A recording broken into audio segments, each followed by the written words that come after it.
Hello and welcome to All About Boston. I'm Seth McCoy. We have a lot to talk about tonight, from the City Council elections to Mayor Walsh's fight with Steve Wynn. We are going to be talking about it and much more. Joining me tonight is Carlos Henriquez. He is very familiar and still entrenched in the political scene here in Boston. Stay tuned, we have a great show.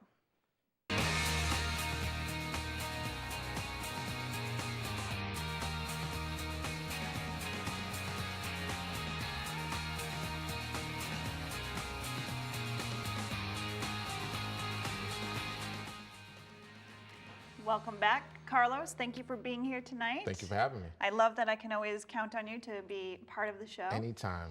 So we're going to get right to it because we, as I said in the open, have so much to talk about. City Council elections coming up in less than a month.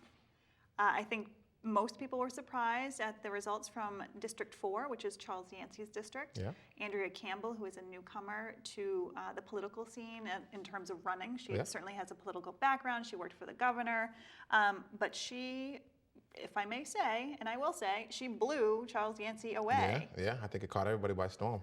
What did you think when you saw the results? I thought it was a very smart campaign in terms of up to that point. It was, running against an entrenched incumbent. There's certain things you have to do to be successful. Over 20 years. You needed to be in an off year where the mayor's not running. You need to have started fundraising the year before. You need to figure out what precincts the incumbent is weak in, and you need to build there and make that your base. And these are things she did right from the start, from fundraising all the way through, and it panned out so far in the primary. Yeah, I saw a map. We don't have the map, but I saw a map maybe a week or two ago that actually showed where she won handedly versus where he had strong, support. And I got to tell you, the whole map was mostly Andrea Campbell. Yeah. So do you think we'll see any surprises on November 3rd? I think the gap will close it will close for either one, depending on who pulls it off. I think that in a primary, it's much about the GOTV, more so than a general election. So I think her machine, her campaign was more geared to that. Their whole push was for that, so they were ready to go, and they were able to pull. People that vote in primaries are very active. They want to be engaged. So I think they responded to her being at the door. It's a little bit of a different scene for the general, where people that are traditional voters that might come out and they're just doing it kind of muscle memory. They might see the Yancey name and say, "This is the name I've been checking for 25 years," and check that box. So we'll see, but I think it'll be closer. Yeah, it'll be interesting to watch. Yeah, certainly. It'll be a nail biter that obviously the race to watch. Yeah. But another race, and I want to talk about, is the at-large race, because you have 5 people running for 4 seats. Anissa Sabi George, who is the only person who's running who's not currently on the city council. Right. She obviously ran last time around. She came in 5th place. Do you see any changes in how the placement may be this time around? See, I think it's kind of the quietness has almost hurt her in this race, where there aren't as many candidates. She's the only challenger. So I don't know how it's been resonating across the city. I have seen signs up. I was in Brighton today and saw a lot of her signs at houses. She has a great presence in Dorchester.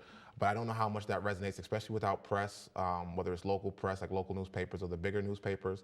So I think she still has a challenge there in breaking in. The incumbents that are in are popular incumbents. They have all led the ticket at different times, or have had prominent positions, president of the city council and what have you. So it's going to be an uphill grind for her. But you have 2 former presidents of the Boston City Council, Michael Flaherty, Steve Murphy. Yeah. You have Ayanna. You have 2 ticket toppers. Ayanna, who's topped it. Mike, who used to top it all the time. Yep. So yeah, you're Michelle, who came in 2nd last time around, her first time running. So yeah, I think that you're right. I think it's a tough uphill climb for Anissa. I think too, a lot of things come into play. I mean, you have, so for example, District 4, if people are coming out to vote for Andrea, I'm of the mind that some people are going to vote for the 3 women. And I also, the order for the at-large is the 3 women and then the 2 men, which sort of helps Anissa because people sometimes just go down the line, although people should do their research on who they're voting for. True. All great candidates, but you should do your research and not just go in order, although some people do that. Some people vote for all different types of reasons. That's true. And then, like I said, you're going to have other parts of the city who are just going to vote for all the women. Right. And that's going to be whose base is activated and what, and who does GOTV and what neighborhoods will pull out different votes for different at-large councilors. So, do you think the raise issue is going to hurt anybody? For those I should back this up for people who don't know what we're talking about. Right. The city council wants a raise. They haven't had one in 20 years? Was it 20 years? Is that Maybe too a little many? less. Yeah, I think it's a little less than that. Maybe 10 or 15. 10, 15. Yeah. But it's a long time, and It is a long time in that, it's a good wage though. it is a good It's wage. a good wage. It is. It's definitely a good wage. So it's a tough argument for me as someone who has been a civil servant and also someone that's a private citizen and the taxpayer. It's, I know that they're tied to half of the mayor's salary, and the mayor hasn't asked for a raise, but it's kind of, as state reps I think we were locked in with the cost of living. Right. So you could see it go up, you could see it go down, but it hovered around the same. Which is actually a lot less than A lot less. city council. So city councilors make 87.5 currently. 87.5, and I like to mention they get a staff of at least $5, like $250,000 for staff per year. The amount of money that they have now to spend on staff is a lot more than when I was there. Yeah. Which is When I because was there, right. I know because when you were with Councilor Flaherty, Yeah. I was with Councilor Murphy. They have a lot more money to spend on staff, which is kind of nice for them because Especially for the at-large, yeah. But the district, I feel like you should really be on top of your game if you're Right. have that kind of payroll and you can break it up however you want. A state rep or state senator, if they're not a committee chair, they're really given one aide who's making entry-level money, and they're at the rep is at 65, somewhere between 60 and 65, and the aide is at about 30, 33. So Yeah, I used to have people who would say to me, "Oh, should I go up and look for jobs at the State House as No. an aide?" And I was like, "No, you don't want to do that." unless you're just breaking in, it's pretty tough.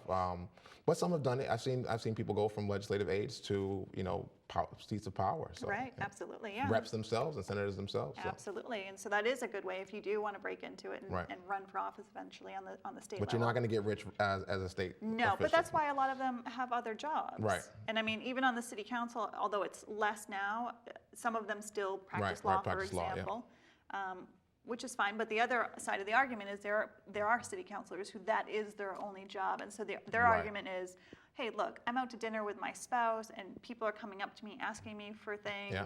I'm at the grocery It's store, I almost get a full, asked. you're on call. I mean, Right. you got to grocery shop on a Monday or Tuesday night if you don't want to spend 2 hours Wear in a your local baseball Stop hat and and a Shop. mustache. Yeah, all of those things. Yeah. So that's a good argument. But so basically today in the Globe, they were talking about the fact that because there's been no action on the mayor's proposal They don't have to touch it. It'll automatically become law if no one touches it on election on election day. Right. which Very is ironic. very, very ironic. So, I mean, basically they'll make just under 100,000. Is that a fair salary? I would have to look to see if it's comparable to other cities. I have to say I ran for city council before. I would love to have made I think it was 75 then, and 87.5 now, or 100,000. Yeah.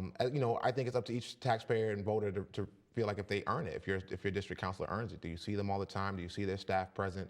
Or, is the level of constituency services at a high level? Are your parks, streets, and infrastructure clean and taken care of? Those things should be immaculate, I think, if you have a staff of 5 and you're heading that staff well, or staff of maybe 5 or more. Tell me about it. I literally tonight had to have a conversation with this guy who got out of his car on King Street in Roxbury, dropped a piece of trash, and I said, "Oh, I think you dropped something." He's like, "No, I didn't." Right. Gave me attitude about it, and Yeah. I picked it up and put it on his windshield Litter because drives me nuts. well, we get a lot of commuters in my neighborhood who come and park, or people who are visiting other folks, and litter in the streets makes me insane. I see. No, I could talk bothers me too. I could talk about litter all night long, by the way. But I want to talk, switching gears from the city All right. council, we'll talk about Mayor Walsh. He has had a somewhat bumpy road so far. Obviously, the Olympics been tough. Let's go all the way back to the blizzard. I mean, who's had a blizzard like that in a long time? And that's a tough start for him. Yeah, very tough. I'm sure. I wonder actually if there was ever a moment where he sat in front of a mirror and said, "Why did I want to do this?" No, I think he's probably still enjoying it. Yeah. But so you had the blizzard, you had Boston 2024, you have the Wynn Casino issue. Yeah. You've had a police shooting in the neighborhood. You've had a lot of violence this summer. Right. The Teamster issue that's currently percolating. This heavy lies the crown. I know, absolutely. So what are your thoughts? Because also today there was a poll that came out that shows that he's looked at favorably by the people that they polled. I think I judge him myself, so being as someone that supported him and endorsed him when he ran. I definitely am not an apologist. I think there are some things that could be better and that I'd like to see improved. But I think he's doing okay. I think he's doing well. You know, he is a new mayor. We're very used to having a mayor that's been around for 10, 15, 20 years where there's been some continuity, people know their roles, people are comfortable in them. And I don't think the administration is completely there yet. I think they've had to go through transition, they've had to find people, and then tweak it as they go. So I think there have been some missteps, but I think they've been handled fairly decently. So nothing that, I think where people are calling for his head, and I think people are still willing to kind of ride it out. I think there's some big issues that people are kind of waiting on to Like see what? how, well, I live and work near Newmarket every day. So, the Long Island closing, I see it firsthand. I see 2 or 3 city square blocks filled with addiction walking back and forth for 8 to 10 hours. So people are looking to see what's going to happen around that. People are looking to see what's going to happen around schools and violence and these basic issues. Just going back to Newmarket, there was a story in the paper today about all the needles being found in that area.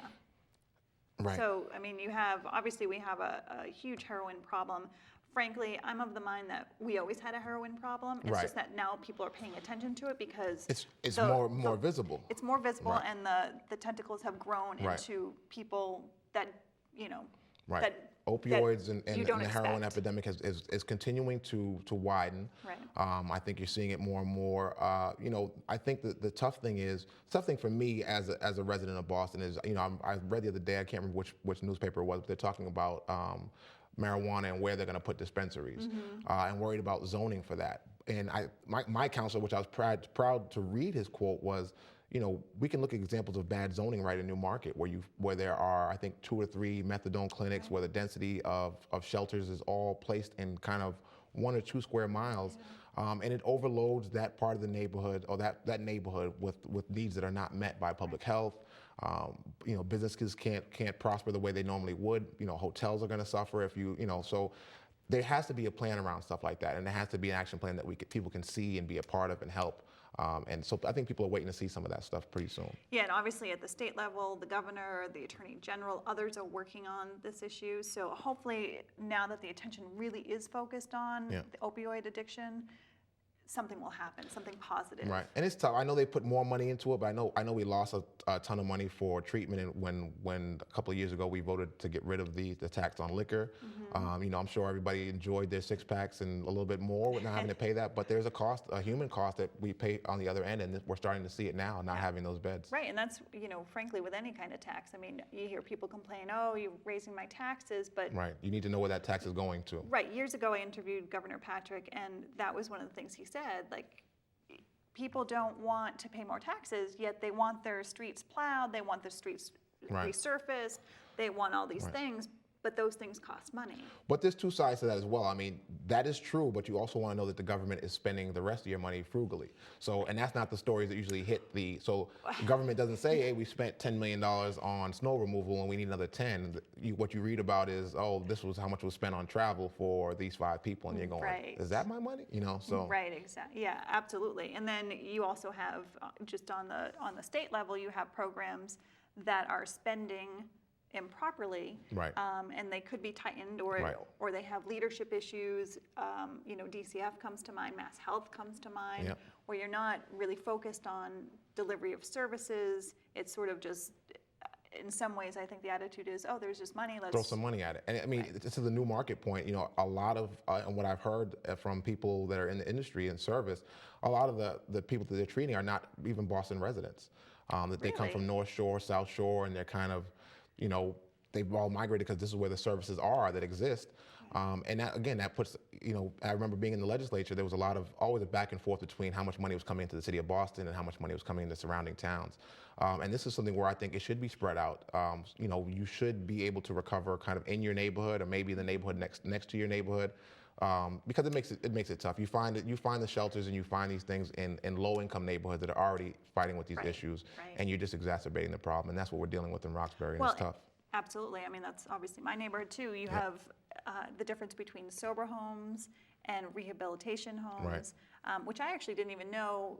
Sober homes, for example, don't even have to be licensed. No, and they're not managed the same way, and some real funky things go on, and some of them that aren't run well. Yeah. Versus something like Hope House on Hampden Street, which is run very well, which I know people that have gone through the program and been doing well afterwards. There haven't been really many complaints about it, about what goes on in and around it. So it can be done right. It can be done right. Right, and I think you just hit the nail on the head though too. It's there aren't any complaints about it, and I think when people hear that the city or the state want to put homes for people in recovery, the attitude is not in my backyard. Right. And so that's how places like, the unsavory places come they into put it in a neighborhood where they're not paying attention. Dorchester, Right. Mattapan, and which is unfair. Yep. And obviously if we were spreading it out, like you said earlier, to places on the North Shore, places on the South Shore, Western Mass, if every community had, sort of a segmented group. Either based on your population or your need and things like that, right? And that's the stuff I look for my district councilor and my 4 at-large councilors to be making noise about. So I've heard my district councilor on it. I haven't really heard my 4 at-large councilors talk about what we're going to do about recovery and substance abuse and how it affects directly this issue, especially since the closing of Long Island. Yeah, I almost think that sometimes decisions are made in a vacuum. You might be surprised by that. Yeah. But I feel like, we almost need to have this comprehensive look at, okay, what are all the issues that are happening in the city of Boston? How are they all, laced together? Well, I think that's what elected officials are paid to do. I think, Right, but is it happening? Well, and that's I'm glad Election Day is a month away, because for $100,000, I expect you, if you were knocked on my door one year for an election and you said, I think what are your top 5 issues, and I give them to you, those are the top 5 issues I need to hear you when I read about you in the newspaper, when I'm on your Facebook page, or, that's what I need to see. And I see that from some, and I see that, it's a mixed bag sometimes. Like I'll hear Councilor Presley talk about stopping the pipeline in West Roxbury, which is great because she represents West Roxbury, and I'll hear her talk about, families in Roxbury. Right. But I don't always hear all my at-large councilors talking about a shooting in Roxbury. Right. And that changes where I circle in next to a name and things like that, because they represent the whole city, and we need that much voice and advocacy on the council. Do you think part of that is because a lot of people in the city don't give the city council much weight? I mean, I think you throw your weight around. You have a pulpit. You have I shouldn't say pulpit. You have a soapbox to stand on. If you send out a press release, I would say 7 times out of 10 the press is going to pick it up. You have social media these days. There's so many ways that you can reach out to your constituents and create that kind of energy and create that kind of noise where you create the weight. If you got 10,000 votes to be in office, you move that 10,000 votes to a cause. Right, almost like Cory Booker did before he became, a senator, and, when he was in New Jersey doing his lower level work. I mean, he was always vocal about his beliefs and what he felt was happening, what should be happening. But so I think you're right. I mean, as you were talking about that, I'm thinking about the city councilors who tweet out, "Great to be at such and such event." You're right, and that's good. Right. And I used to fancy myself a pretty good elected official on Twitter. But there's a need for information. There's a need for, when do I call in? If I can't make this hearing, when do I call? What number do I call for? Right. Introduce me to 311. Tell me how 311 works. Give me a YouTube video on how 311 works. Tell me to call your office. Those are the kind of tweets and I think things that also carry a lot of weight and can help mobilize when people realize how many people are really listening to them. So for people at home watching, 311 is a mobile app that people can put in reports about streetlights that are out, anything really, potholes, trash. I mean, and you can call it directly too. You can call it as a hotline, right to the mayor's hotline. Yep. And I'm frequently on 311. Yeah. It used to be called Citizens Connect, so people, if or the they mayor's had, hotline, or the like mayor's that, hotline. But 311, I just want to say, the idea of 311 is not new to the city of Boston. It's newly adopted. Right. But 'cause I've heard about it a long time ago. well, We're talking City about Councilor Steve Murphy Yeah. and Brian Honan, who has since passed on. The two of them actually proposed that many years ago, and it was sort of. I've heard it come back. I think I've heard Councilor Flaherty talk about it when I worked for him on the council. Yeah, so glad it's finally here. 311 is a lot easier to tell people than 635-4500. Exactly. So if you don't already have the app, you should download the app. And if you are averse to using a smartphone, as Carlos can attest, my smarphone pretty much froze for like 10 minutes before the show.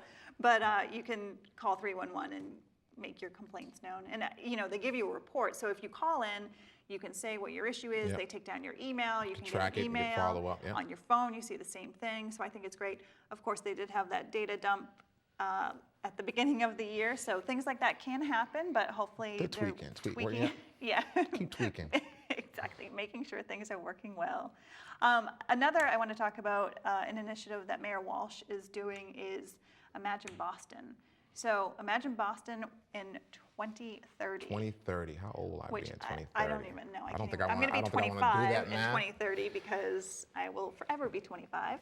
Wow. But I think it's actually pretty interesting. So basically what they're asking people to do is text in, they have a list of, I can't even count right now, but A through I, of things that they're asking people to pick what their top choice is for the city to kind of focus on between now and 2030. Top one choice? Yeah, which I'm going to read through the list, but housing I can afford, safer neighborhoods, better transportation options, quality education for all, a more environmentally friendly city, great parks and public spaces. I would like to add dog parks to that little F thing. A more innovative and creative city, expanded job opportunities, and a more vibrant neighborhoods. That's an interesting list. What would you change on this list? I would change a lot of things, but growing up as my mother's son, her being a housing czar and all, without housing you can afford, the rest of it really doesn't matter. That's true. And me being in my late 30s and looking at where I can buy a house in the city that I've lived in my entire life is very stressful. It's very concerning. Yeah. And everything I see being developed is not something that I can afford, or any of my peers, or anybody that I know. So I'm wondering what direction the city is going. So I have my own visioning process, but it's like Boston 2016, 2017. I'm not really ready for 2030. Because there's so many things in between that we need to address. I think you're right, though. The housing issue is probably number one. I mean, just in my neighborhood of Roxbury and Fort Hill, we have a lot of condos going up now, or townhomes. They're like $600,000. Right. Right. I can't afford to buy that. Apartments on the Ink Block in the South End are like $3,500 for a one bedroom. Right. So clearly they're geared to a market, and they've done their market research. Clearly that market is not your average Bostonian that used to live in these neighborhoods or might still live in these neighborhoods, and that's concerning to me. I mean, I'm grateful that Miguel and I were able to buy when we did, because now, and it's only been 2.5 years, we would never be able to buy now. Right. I mean, that's insane. I'm playing Mass Millions and all kind of Powerball because that might be the only way I can afford a house in Boston. Scratching those tickets. I think we're number 3 in the country right now of most expensive places to live. So what is it, San Francisco? I think it's San Fran, one other, and I think we're like 3, or at least we're the top 5. New York. I think New York still holds it. So I just want to let people know, if they want to text in what their selection is for Imagine Boston, they can call or text into 617-860-3745 and make your choices known. But I think, Carlos, you're right. I think we should be focused also on 2016, 2017. Yeah, I mean, it's nice to do a visioning process, but I think that visioning process for me, if I were doing that or leading that, I would gear that towards, and maybe it is geared towards, Generation Y and the millennials. Who's going to be 30, 40, 45 in the city of Boston in 2030. I'm going to be, oh my God, I'm going to be in my 50s, my mid-50s.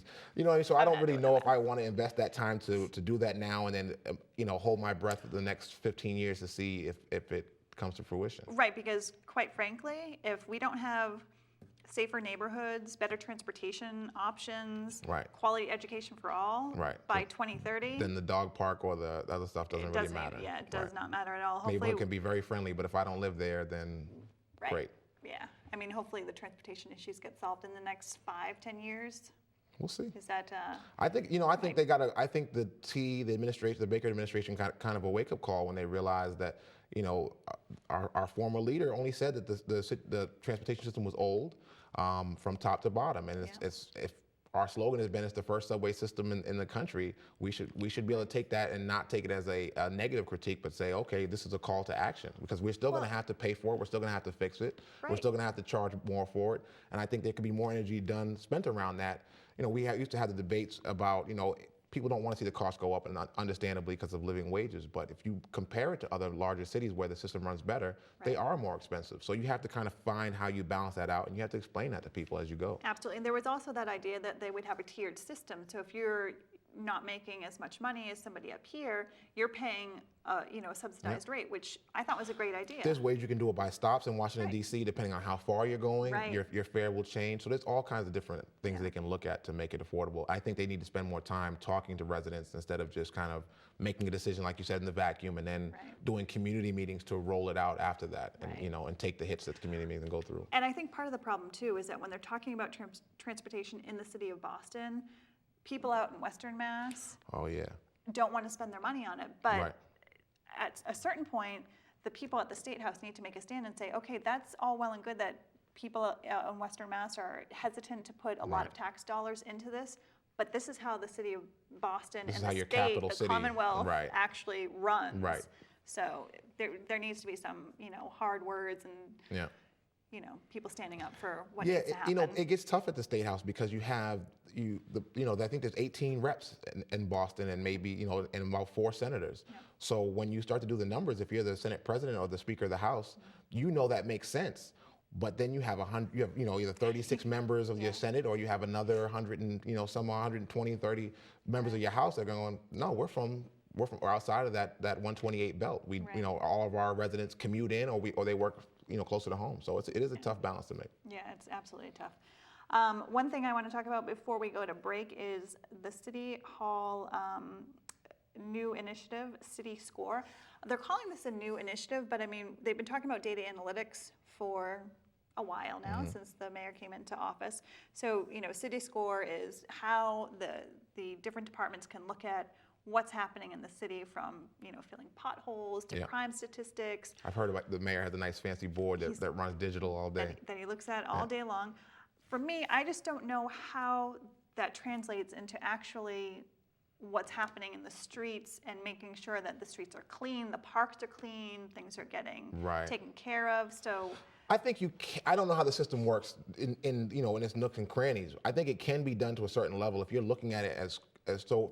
If I was running neighborhood services or overseeing the 311, and I'm giving you a tracking number for every call, if there's a mechanism to check back in with that person and ask them to rate your score like you would if you were in an Uber car or something like that, then that number would really mean something, because it wouldn't be a percentage of kind of orders filled. It would also be a quality sample. And I think a quality sample is more important than just how many things we've done, how many potholes did we fill. Did you have to fill it 4 times because it drops in every time, becomes a sinkhole, month after month, or, are we taking the same call from the same neighborhood? So I think the data can be useful, but I don't think it should replace kind of talking to people and find out, like you were saying, right. Yeah, because that's really, to me, what's really important is getting out there and seeing what's happening. And then, I know that I'm glad that the mayor's he's never been kind of a data wonk or a policy wonk, but it also becomes concerning when you hear percentages around certain issues. So certain issues are so personally tied to you. Like, one of the things that drives me crazy is when I hear an elected official or any official talk about percentages when it comes to homicides and shootings. Because then you get into those canned cliches of even one is too many, or shootings are down, or homicides are down and one is up. I understand that in that industry they have to look at it that way. But to people watching and listening at home, those are friends, those are children that the community has lost, that parents have lost, and there's a disconnect there in terms of the emotional attachment to it. So that's where data gets a little bit tricky when you start to look at it. You lose the people behind it. Yeah, you absolutely lose the humanity of what's happening on the streets and how you can solve that problem, as opposed to looking at numbers and saying murders are down or what have you. So good point to make. So we're going to take a quick break though on that note. So stay tuned. We'll be right back.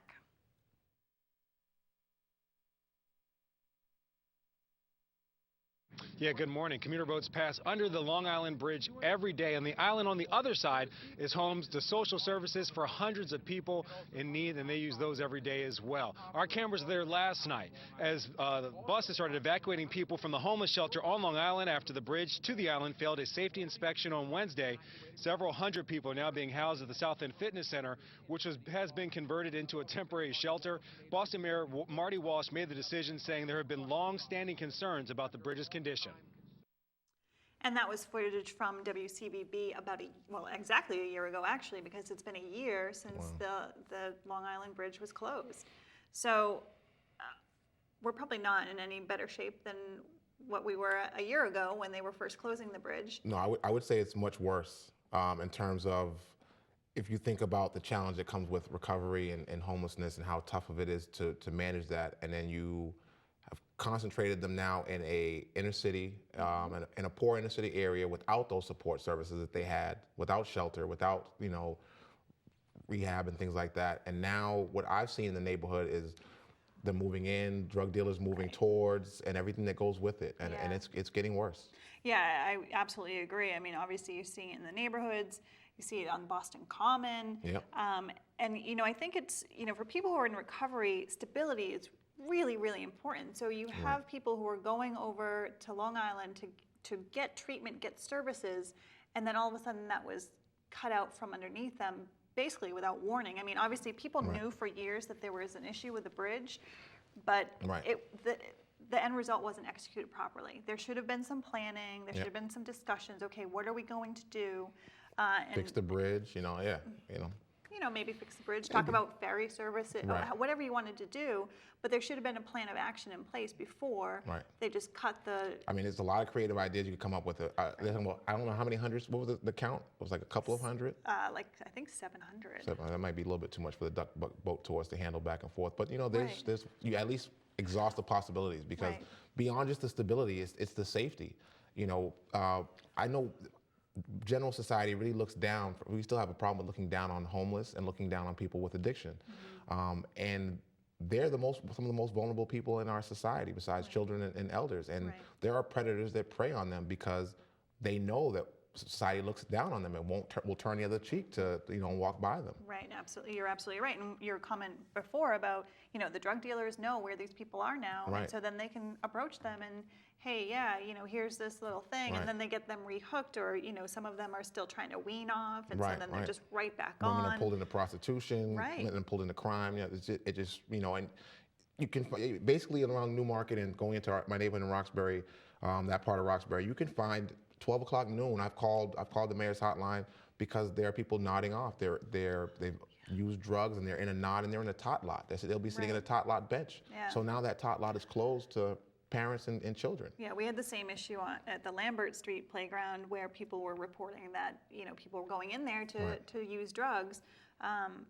Thankfully, I've not seen any needles in the parks that I take my dog to, but, you know, that's of concern, obviously, because if I get pricked, if the dog gets pricked, if a kid in the neighborhood is in there getting pricked, like, it's just not a good situation. It's the last thing you want to see. Yeah, absolutely. And you know, as we talked about before, there have been people who have been accidentally, you know, picking up things and needles there, and then, you know, that's probably a scary.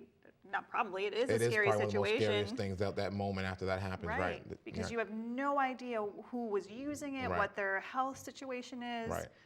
So I don't know. You know, for me, I'm just hoping that, you know, people prevail and sit down.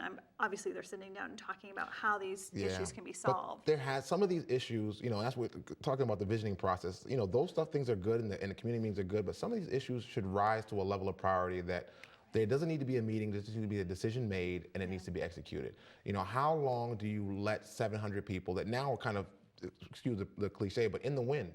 You know, it's not like you could easily collect these 700 back and bring them back to these services. So it's not like you can build those relationships again with their counselors and people that work with them.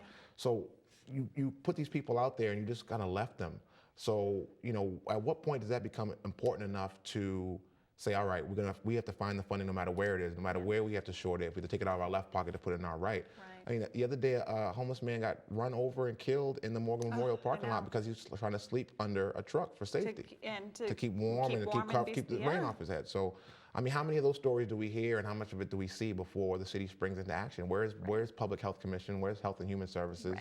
They should be descending on Newmarket and Boston Common regularly. Absolutely. With trucks, services, the whole nine. Absolutely. And you know, a piece of this is that you have people in these situations who have mental illness. So that's, you know, that's another component. So they might have drug addiction problems, alcohol abuse problems, but there's also the mental health component that needs to be tied in. And, you know, how are we bringing together different service providers to go out to the streets and So then we get back to the tax thing, right? So the money we lost in the liquor tax that people didn't want to pay, you're going to pay now. You're going to give the sheriff $46,000 to house this person. Once this person commits a crime, you're okay with spending $46,000 to put them in a house of correction and feed them and provide them a bed.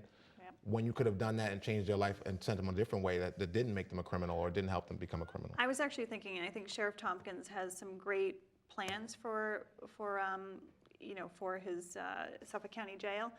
But one of the thoughts I had was, we should turn some of those beds into places for homeless people who need recovery, that kind of stuff. Like, why couldn't we do that? I don't know if that's been discussed.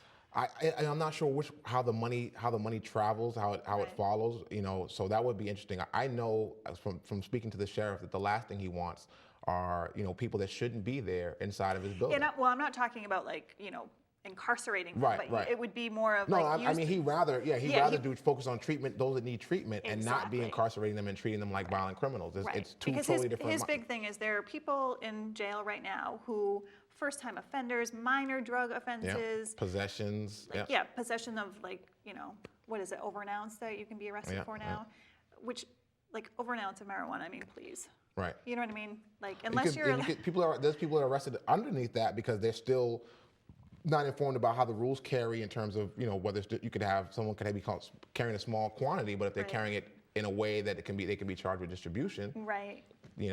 Which happens because the DA needs to get a charge and the police want, so that stuff happens too. Absolutely. So ridiculous. But you talked about the alcohol tax. Yeah. So there was also an article in the paper today, I think it was in the Herald, about alcohol advertising on the tea. So years ago, people said that they didn't want any alcohol advertising on the tea because it was sending the wrong message. Yeah.